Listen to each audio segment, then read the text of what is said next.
아, 그러네요.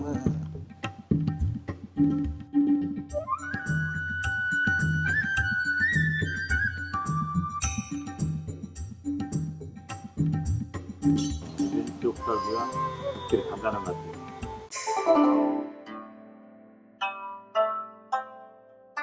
제 집 딸기는 유황을 먹여서 색택도 광택도 이렇게 잘 좋고요, 맛도 좋고요, 단단해서 식감도 좋습니다.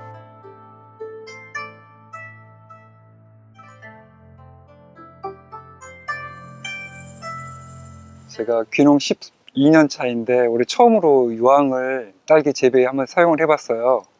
그랬더니 광택도 좋고 경도도 단단하고, 그리고 과육이 꽉 차 있어서 안에 비어있는 공동과가 없습니다. 물론 맛도 좋고요. 그래서 거래처에서 굉장히 제 딸기를 선호하고 있습니다. 이게 다 유황 덕분이죠. 너무 티나나? 단단한 거, 그다음에 광택 좋은 거, 그다음에 다른 흰가루병 같은 그런 잔병치레 없는 거. 뭐 딸기 농사 이게 답니다. 여덟 좀 봐. 아, 세력이 대단한데요. 제 집사람하고 얘기할 때 여기 남해밭이라고 얘기합니다. 우리 밭이 아니다. 남의 밭 같다. 아니, 이건 남해밭이다. 왜? 내가 이렇게 농사를 잘 지었을 수가 없다. 그때 세민에서 한 대로 유황하고 미네랄이나 칼슘 섞어서 주라는 거 말고는 다른 조치는 안 하셨어요? 농협에서 주는 비료. 그러니까 그 비료는 뭐 누구나 하는 비료잖아요. 그거 말고는 안 했어요? 예.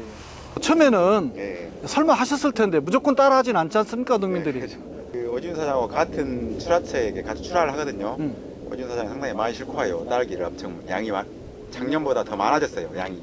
옆집에서 보니까. 그러니까 저 사장이 나도 따라 해야 되겠다. 아. 저도 이제 1월 중순 그때부터 이제 넣었죠. 저 같은 경우에는 어떻게 보면 건프 무대. 다른 농가들 같은 경우에는 이제 차가 들어오면 차 위에서 상품 하차하기 전에 과속이라든지 정도라든지 이런 걸 다 육안으로 검사를 하는데, 저는 그냥 믿고? 우대입니다. 무대를 해줘요. 네, 믿고. 그냥 통과. 그래서 아. 건품 없이 건품 없이 그냥 통과. 통과됐어요. 이야, 이거 사람한테 믿음을 얻는다는 거는 대단합니다. 오 사장님은 이번에 처음 쓰신 건가요? 네, 처음 썼죠. 12월 중순부터 나왔어요. 12월 중순. 네. 그럼 그 이전에 11월 16일부터 수확은 시작하신 거예요? 네, 그렇죠.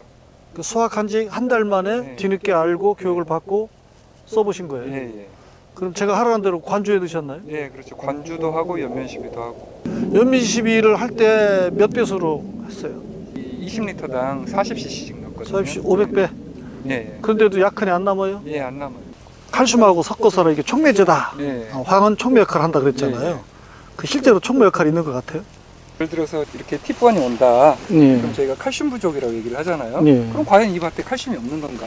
말이 안 되는 소리잖아요. 칼슘을 줬으니까. 줬으니까. 근데 이동이 안 된 거지. 이동이 안 되고 흡수를 못 한다는 거죠.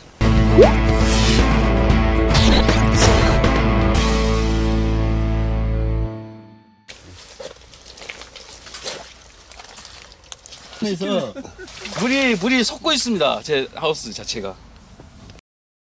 아니 아버님이 도대체 이 땅에 왜 이렇게 물이 안 빠지고 이렇게 하라니까 전에 여기가 샘터였답니다. 샘터였던 땅이었답니다. 예, 그래서 여기서 물이 빨래질도 하고. 예.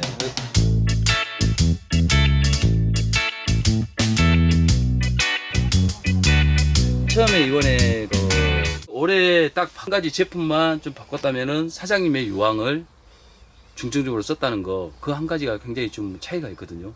이 황제품을 저도 이제 반신반의하면서 넣기 시작했죠.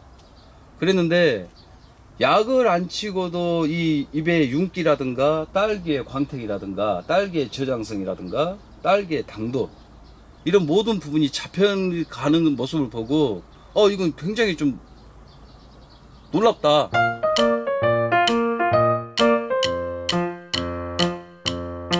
내년 1월 1일부터는 PLS 제도가 시행이 돼서 모든 농민들이 농약에 대한 걱정이 많으신데 60일 정도 가까이 약을 한 번도 안 친 농장입니다. 흰가루병 같은 거 네, 전혀 흰가루병이 없었어요. 그 유황을 넣고 나서 제가 깜짝 놀랐어요. 왜요? 첫 번째, 벌들이 전혀 개의치 않고 일을 하는 거예요. 암술과 수술이 정확히 다 살아 있습니다. 2달 가까이 약을 하지 않은 상황에서 이 총체가 안 보일 정도로 있었다는 것은 틀림없이 균이라든가 충에 이 유황의 역할이 상당히 좀 크다는 그 생각을 하고 있습니다. 이걸 먹으면 건강에 좋다. 예. 그런 기능성 딸기로 발전하시길 바라보겠습니다. 정말 감사합니다.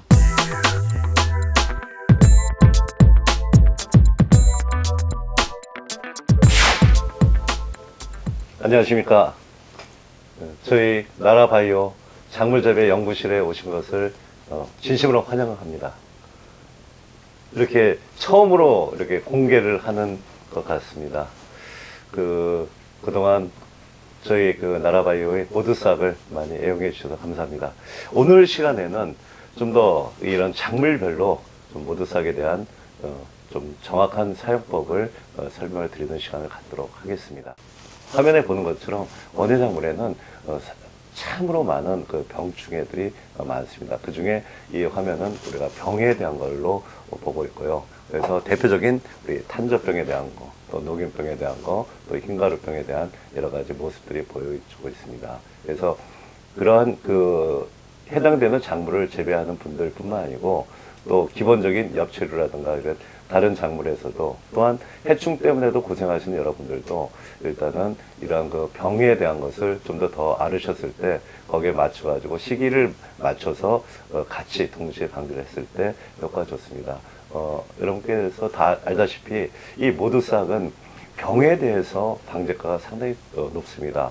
그러면서 또 해충까지 동시에 방제를 하기 때문에 이 한 병으로서 어떻게 보면은 종합적인 살균과 살충을 하면서 생육 촉진을 하는 세 가지 효과를 거둘 수 있다고 아시면 되겠습니다. 자, 실제로 지금의 딸기 주산지에서는 이런 병에 대해서 또 생길 수 있는 이런 충에 대해서 아예 동시에 관주 처리와 더불어서 연면살포를 병행을 했을 때 상당히 좋은 효과를 거두고 있습니다.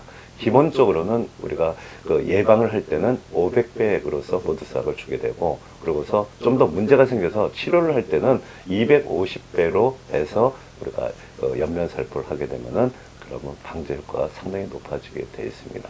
자, 그리고 이런 모드싹의 경우에서는 좀 더 작물을 더 건강하게 만들면서 면역력을 높여주게 되는데, 이런 불량한 환경 속에서는 그 면역력을 지금보다 조금 더 높이 올려야지만이 이런 방제가가 더 좋아지게 되어 있습니다. 그래서 모드싹 하나에다가 또한 여기다 그런 기능을 갖고 있는 몇 가지 영양제들을 혼용을 해서 주시면 됩니다. 예를 들게 되면은 저온 다습 상태에서는 항상 뿌리에서 칼슘이 흡수가 떨어지게 되기 때문에 면역력이 더 떨어지면서 제피곰팡이가 더 심하게 번지게 되고, 그것을 좀 더 진하게 되면은 흰가루병이라든가 여러 또 시드름병까지 또 많이 오게 되어 있습니다. 그렇기 때문에 이런 흡수력이 좋은 이런 잎상 형태의 그런 루트칼하고 우리가 혼용해서 관주나 연면살포를 했을 때가 방제가 훨씬 더 높아진 것을 우리가 알 수 있습니다.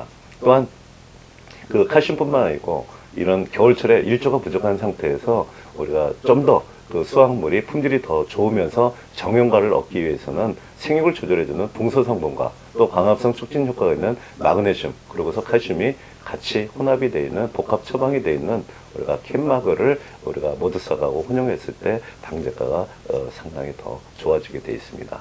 그래서 이런 연중 수확하는 딸기 병에 병에 대해서 우리가 뭐 역병에 대한 거 시드름병, 또 탄저병, 제피건방병, 흰가루병 여러 가지가 있습니다. 특히 12월 달에는 여기는 그림상으로 표기가 안 돼 있지만은 우리가 악어병이 우리가 그 차가운 그 물방울이 우리가 딸기 그 성립 쪽으로 들어갔을 때 거기서 그 우리가 악어병이 좀 많이 생기게 되어 있습니다. 그래서 나중에 생겼을 때는 이 급속도로 번지기 때문에 방제 효과가 좀 떨어지기 때문에 좀 더 미리 이런 12월 초에 또 중순에 이런 악어병에 대한 것은 2번 정도 방제가 들어가야 됩니다.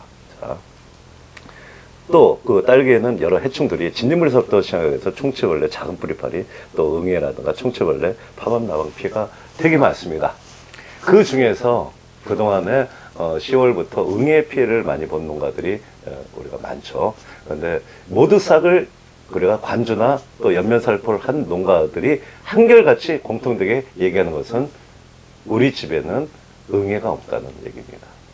또한 진드물하고 총체의 밀도도 현저히 줄어들어서 살충 효과를 우리가 잘 알 수 있다고 이렇게 얘기를 많이 합니다. 그래서 여기 보이는 여러 벌레에 대한 것, 그 중에서 우리가 좀 더 벌레가 큰 파밤나방은 방제 효과가 떨어지기 때문에 거기는 적용을 안 하시는 것이 좋고, 나머지 이런 그 해충에 대해서도 우리가 모두싹과 또 모두싹 4종 영양제로 우리가 처리를 하시면은 좋은 효과를 거두게 되어 있습니다.